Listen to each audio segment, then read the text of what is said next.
नमस्कार. IBC मराठीमध्ये तुमचं स्वागत. आज पुन्हा आपण या ठिकाणी येण्याचं कारण म्हणजे गेल्या काही दिवसापासून अवकाळी पावसाने मराठवाडा असेल किंवा विदर्भातील काही थोडाफार भाग असेल, यामध्ये महापुराचं इतकं मोठं संकट आलं आहे. वादळी पाऊस असेल किंवा ज्या ठिकाणी ढगफुटी असेल, धरणातील सोडलेले पाणीसाठा असेल, यामुळे मराठवाड्यातील नांदेड असेल, धाराशिव असेल, सोलापूर असेल, लातूर असेल, अहिल्यानगर असेल, औरंगाबाद असेल, अशा अनेक ठिकाणी बीड असेल, अशा अनेक ठिकाणी महापुराने संपूर्ण जनजीवन विस्कळीत केलं. पण हे जनजीवन विस्कळीत होत असताना सगळ्यात महत्त्वाचा मुद्दा म्हणजे ह्या जनजीवन विस्कळीत होण्यामध्ये शासनाच्या दुटप्पी भूमिकेमुळे म्हणजे शासनाने जी काही आज भूमिका घेतली, आज मुख्यमंत्री देवेंद्र फडणवीस ज्या पद्धतीने 10 वर्षापूर्वी सत्य येण्याच्या अगोदर भाषण करत होते, शेतकऱ्यांच्या हिताचं जे बोलत होते, शेतकऱ्यांच्या कर्जमाफीचा नेहमी विषय मांडत होते, शेतकऱ्यांना नुकसान भरपाईचा नेहमी विषय मांडत होते. पण आज हेच देवेंद्र फडणवीस ह्या सर्व गोष्टी विसरून गेलेले आहेत. यामुळे असं वाटतं एकंदरीत सर्वांना म्हणजे देवेंद्र फडणवीसच असे नव्हे, मागल्या कालखंडातलं उद्धव ठाकरेचं सरकार असेल, त्याच्या मागल्या कालखंडातलं काँग्रेसचं सरकार असेल, म्हणजे कोणतंही सरकार सत्तेवरती आलं, तर शेतकऱ्यांना कोणत्याही पद्धतीचा मोबदला देण्यास टाळाटाळ करतं.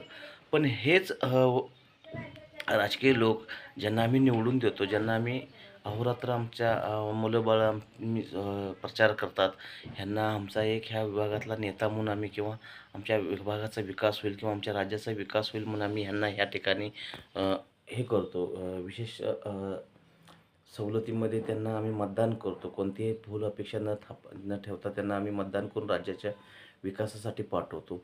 आणि हे सगळे 288 आमदार राज्याच्या विकासासाठी म्हणून निवडून गेल्यानंतर ज्यावेळी हे निवडून जातात, त्यावेळी तिथं ते एकत्रित येतात आणि पक्षाच्या बॅनरखाली सत्ता स्थापन करतात. पण ह्यांना हे कसं समजत नाही, की आज संपूर्णपणे मराठवाड्यातला शेतकरी देशोधडीला मिळालेला आहे. आज त्यांची घरे वाहून गेलेले आहेत, जनावरं मेलेले आहेत. काही शेतकऱ्यांची सोयाबीन काढणीच्या ह्याला आले होते, ते सोयाबीन पूर्णपणे नुकसान झालेलं आहे. काही ठिकाणचे ट्रॅक्टर बुडालेले आहेत, काही लोकं वाहून गेलेले आहेत. तर तुम्ही संवेदनशील असताना देखील सुद्धा तुम्ही तटपुंजी मदत हेक्टरी ₹8,000 तुम्ही ज्यावेळी मदत करता, त्यावेळी तुमच्या चपलाच्या पॉलिशचे पैसेसुद्धा तेवढे वार्षिक, मंथली, मासिक तुमचं भाडं होत असेल. तुमच्या क्लिनिंगच्या कामासाठी जे काही ड्रायव्हरचे तुमच्या गाड्या साफसफाई करायला असतील, ते सुद्धा मंथली ₹8,000-9,000 पगार घेत असतील.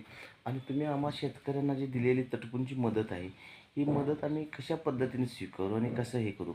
आज आमचे शेतकऱ्यांचे नेते राजू शेट्टी असतील, बच्चूभाऊ कडू असतील, अजितराव नवले असतील, हे सर्व मंडळी आज एकंदरीत कुठे गप झालेत हेच काही समजेना झाले. ह्यांचा आवाज आज कुठं दबला हे काही कळेना झाले. काल माढ्यामध्ये 10 वर्षानंतर सदाभाऊ खोत गेले होते. सदाभाऊ खोतांना त्यांची लायकी त्या ठिकाणी दाखवून दिलेली आहे. इस्लामपूर मतदारसंघात त्यांची लायकी संपूर्ण इस्लामपूर मतदारसंघातल्या जनतेला माहीत आहेच. आणि मुख्यमंत्री देवेंद्र फडणवीसांनी एक बोलका पोपट आपल्यासोबत असावा शेतकऱ्यांचा म्हणून पाशा पटेलसारखी लोकं आणि सदाभाऊसारखी लोकं सोबत घेतली. या सोबत घेतलेल्या लोकांनी शेतकऱ्यांच्या हिताचा कधीच निर्णय घेतला नाही. शेतकऱ्यांच्या हितासाठी कधीही विधानसभेत किंवा राज्य सभेवरती गेलेले जे काही निवडून गेलेले ते कधीच भांडले नाहीत.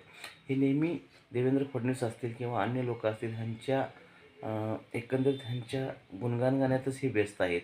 या अशा सगळ्या उर्मट भूमिकेमुळे आज आमचं खरंच नुकसान झालं आहे का?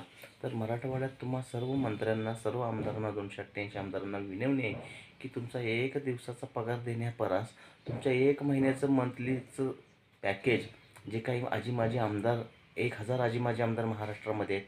ह्या 1,000 आजी-माजी आमदारांनी 1 महिन्याची पेन्शन आणि 1 महिन्याचा पगार चालू स्थितीतल्या आमदारांनी मराठवाड्याच्या दुष्काळ निधीसाठी द्यावा. तसेच ह्या 288 आमदारांनी मराठवाड्याचा एकदा दौरा करून यावा. तिथले लोकांची झालेली दैनंदिन अवस्था, तिथल्या लोकांची हळहळ बघून यावी. त्यानंतरच तुम्हाला महाराष्ट्राचं सुख समजेल, महाराष्ट्राचं दुःख समजेल. मंत्रालयात बसून किंवा हेलिकॉप्टरमधनं फिरून किंवा फॉर्च्युनर, इंडिगोसारख्या महागड्या गाडीतून फिरून व्यासपीठावर जाऊन भाषण देऊन शेतकऱ्यांचं दुःख तुम्हाला समजणार नाही. शेतकऱ्यांचं दुःख समजण्यासाठी तुम्हाला जमिनीवरच उतरावं लागेल आणि त्या तळागाळात जिथे-जिथे पूर आला आहे तिथे-तिथे तुम्हाला त्या चिखलातून, त्या दलदलीतून तुम्हाला जावे लागेल. तेव्हाच तुम्हाला शेतकऱ्यांचं दुःख समजेल. त्यातच धाराशिवमध्ये ओमराजे निंबाळकर यांनी एका तलाठ्याला झापलं. हे अधिकारी इतके मादरचोद झालेत, की ह्यांना कोणत्याही परिस्थितीमध्ये ह्यांना सर्वे करायला तिथवर जायचं नाही, ह्यांना फक्त फुकट पगार घ्यायचा आहे आणि शेतकऱ्यांचं नुकसान असंच कागदोपत्री न लिहिता असंच बोर्ड पुढे ढकलायचं आहे.